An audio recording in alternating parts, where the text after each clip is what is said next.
Good morning. இன்றைக்கி நம்ம இங்கிலீஷில் என்ன பார்க்க போகிறோம் அப்படின்னா, உங்களுக்கு நான் உதவி பண்ணலாமா, எதுவும் உதவி தேவைப்படுதா அப்படின்னு கேட்கக்கூடிய அந்த வார்த்தைகள். இப்போ எங்கே நம்ம இருக்கோம் அப்படின்னா, ஒரு ஷாப்பிங் நீங்கள் போகிறீங்க, இல்லைன்னா ஒரு புதுசாக ஒரு இடத்துக்கு போகிறீங்க, ஒரு அட்ரஸ் நம்ம தேடி கண்டுபிடிக்கணும், ஏதாவது ஒரு விஷயம். இப்போ லைப்ரரிக்கே போகிறோம், இந்த செக்ஷன் எங்கே இருக்குன்னு நமக்கு தெரியல, ட்ரெஸ்ஸஸ் பார்த்துட்ருக்கோம், இதில் கொஞ்சம் பெருசாக இருந்தால் பரவாயில்லையே, இது எங்கே இருக்குன்னு தெரியல. இந்த மாதிரி சில நம்மளுக்கு ஹெல்ப் தேவைப்படக்கூடிய அந்த இடங்கள் இருக்கும் இல்லையா, அந்த மாதிரி சமயங்களில் ஒருத்தவங்க நம்மக்கிட்ட என்ன மாதிரி கேட்பாங்க, நம்ம அவங்கக்கிட்ட எப்படி பதில் சொல்லணும் அப்படிங்கிறத இப்போ நம்ம பார்க்க போகிறோம். இப்போ நம்மளுக்கு தெரிஞ்ச ஒரு வார்த்தை கேன் ஐ ஹெல்ப் யூ அப்படின்னு கேட்குறது. ஒரு சில இடங்களில் மே ஐ ஹெல்ப் யூ அப்படின்னு கேட்பாங்க. இன்னும் இல்லையா to you need any help அப்படின்னு கேட்குறது. அப்போ இந்த வார்த்தைகளை நம்ம சொல்லும் பொழுது இதில் என்ன டிஃப்ரென்ஸ் இருக்க போகுது? மே ஐ ஹெல்ப் யூனா என்ன, கேன் ஐ ஹெல்ப் யூனா என்ன, ரெண்டும் எதுக்கு வேறு வேறு நம்ம சொல்லணும் அப்படின்னு சில சந்தேகங்கள். இந்த மே ஐ ஹெல்ப் யூ அப்படிங்கிறது ஒரு பெர்மிஷனுக்காக அவங்க நம்மக்கிட்ட வெயிட் பண்ணுறாங்க அப்படின்னு சொல்கிறதுக்கு நம்ம யூஸ் பண்ணுறது. சரி, இந்த மே ஐ ஹெல்ப் யூ பார்த்தாச்சு. அடுத்தது இந்த மே யூ ஹெல்ப் யூக்கு அப்புறமா கேன் ஐ ஹெல்ப் யூ அப்படின்னு கேட்பாங்க இல்லையா. அப்படி கேட்கும் பொழுது நம்ம அவங்கக்கிட்ட நான் உதவி பண்ணலாமா அப்படின்னு கேட்குறாங்க. அதாவது இப்போ அவங்க நம்மக்கிட்ட பெர்மிஷன் எதுவும் கேட்கணும்ல, அவங்க நம்ம பண்ண முடியும் அப்படிங்கிறதுக்காக. இப்போ ஹவு கேன் ஐ ஹெல்ப் யூனாலும் அதே தான், கேன் ஐ ஹெல்ப் யூனாலும் அதுதான். அப்போ நம்ம ரிப்ளைக்காக அவங்க வெயிட் பண்ணுறாங்க. நம்ம ரிப்ளை கொடுத்துட்டோம் அப்படின்னா அவங்க நம்மளுக்கு ஹெல்ப் பண்ணுவாங்க. இப்போ நம்ம சொன்ன இல்லையா, ட்ரெஸ்ஸே பார்த்துட்ருக்கோம் அப்படின்னா கொஞ்சம் பெரிய சைஸ் வேணும் அப்படின்னு நம்ம நினைக்கிறப்ப அவங்க என்ன கேட்கலாம், how can I help you அப்படின்னு கேட்கலாம், இல்லை கேன் ஐ ஹெல்ப் யூ அப்படின்னு கேட்கலாம். அப்போ நம்ம ரிப்ளை பண்ண போகிறோம், எனக்கு இப்படி இந்த மாதிரி சைஸ் கொஞ்சம் பெருசாக வேணுங்க சார், எங்கள் பாப்பாவுக்கு கொஞ்சம் பெரிய சைஸ் இருந்தால் சரியாக இருக்கும் அப்படின்னு நம்ம சொல்ல போகிறோம். அடுத்தது மே ஹெல்ப் யூ. நம்ம பெர்மிஷன் இருந்தால் மட்டும்தான் அங்கே ஹெல்ப்புங்கிற ஒரு விஷயமே நடக்கும். அப்போ புதுசாக இருக்கக்கூடியவங்களாக இருப்பாங்க, நம்மளுக்கு தெரியாதவங்களாக இருப்பாங்க. அந்த இடத்துல நம்ம மே ஐ ஹெல்ப் யூ அப்படின்னு கேட்குறது. இந்த மாதிரி ரெண்டு விஷயங்கள் நம்ம சொல்கிறோம். So can I help you, may I help யூன்னு சொல்லியாச்சு. இப்போ எனக்கு அந்த ஹெல்ப் தேவைப்படுது அப்படின்னா ரெண்டு விஷயம் நான் சொல்லலாம். எஸ் ப்ளீஸ் அப்படின்னு சொல்லிவிட்டு அடுத்து ஒரு ரெண்டு வார்த்தை நம்ம யூஸ் பண்ண போகிறோம். I would like to select a big size dress அப்படின்னு சொல்லலாம். இல்லைன்னா அடுத்தது yes please I want to select big size dress அப்படின்னு சொல்லலாம். ஏதோ ஒன்று உங்களுக்கு வேண்டியதுக்கு நம்ம சொல்கிறோம், ஒரு எக்ஸாம்பிளுக்கு சொல்கிறோம், சரியா?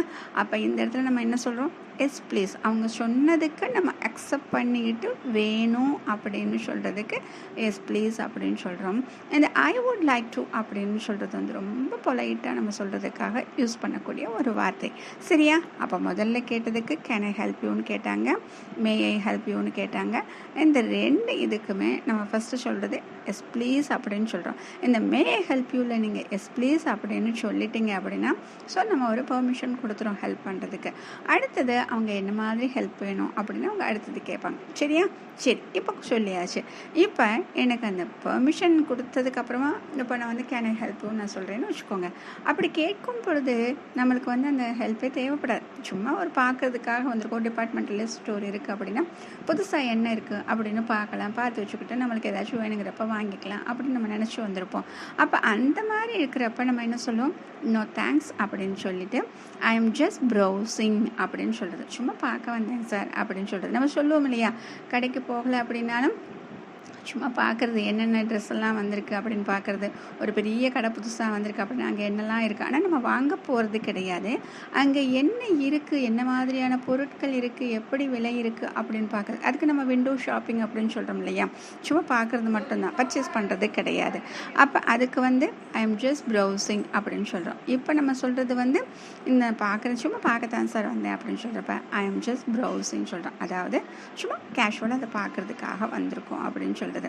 அடுத்தது ஆமாங்க சார், எனக்கு இதில் கொஞ்சம் பெரிய சைஸ் இருக்கா அப்படின்னு கேட்குறப்ப எஸ் அப்படின்னு சொல்லிட்டு அடுத்தது to you have this in a larger size அப்படின்னு கேட்க போகிறோம். ஒரு பெரிய சைஸில் எனக்கு வேணும் அப்படின்னு சொல்லிட்டு அடுத்தது நம்ம எல்லாமே செலக்ட் பண்ணிட்டோம்.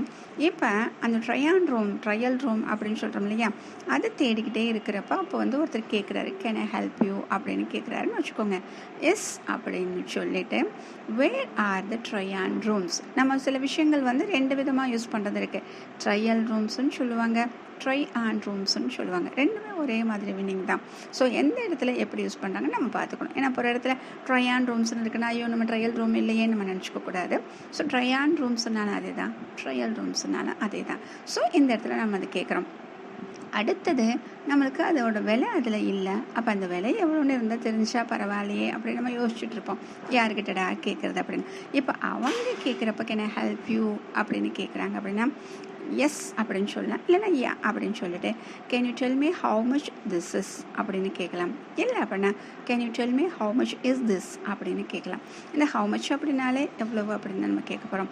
இந்த கேன் யூ டெல் மீ அப்படின்னு சொல்கிறோம், சரியா, எங்கே சொல்ல முடியுமா அப்படின்னு.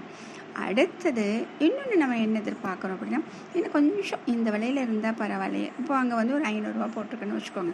ஒரு 500 கீழே நம்மளுக்கு வந்து 200 நம்மளுக்கு வேணும் அப்படிங்கிறப்ப நம்ம அவங்கக்கிட்ட கேட்போம். ஸோ இதுக்கு கீழே கொஞ்சம் இருந்தால் பார்க்க முடியுமா அப்படின்னு நம்ம கேட்கணும் இல்லையா.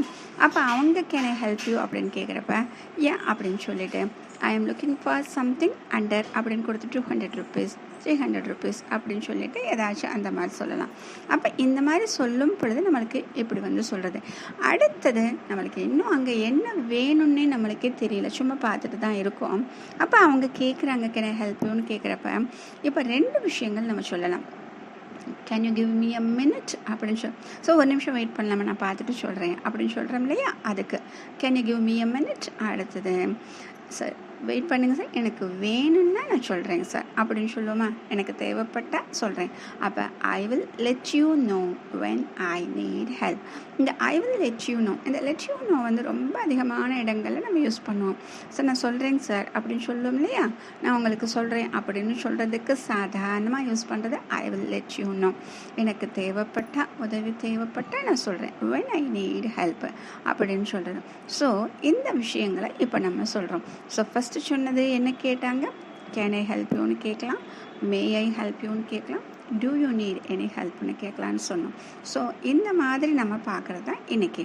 ஸோ இனிமே இந்த கேன் ஐ ஹெல்ப் யூன்னு கேட்டால் என்ன பதில் சொல்லணும், மே ஐ ஹெல்ப் யூன்னு கேட்டால் என்ன பதில் சொல்லணும் அப்படின்னு இப்போ நம்மளுக்கு நல்லா புரிஞ்சிருக்கும். இன்னும் கொஞ்சம் ப்ராக்டிஸ் பண்ணி பார்த்தோம் அப்படின்னா இது சம்மந்தமாக வேறு சுச்சுவேஷனில் எப்படி சொல்லலான்னு இன்னும் கொஞ்சம் நம்ம ப்ராக்டிஸ் பண்ணோம் அப்படின்னா இன்னும் அழகாக அந்த இடத்துல இங்கிலீஷில் பேச முடியும்.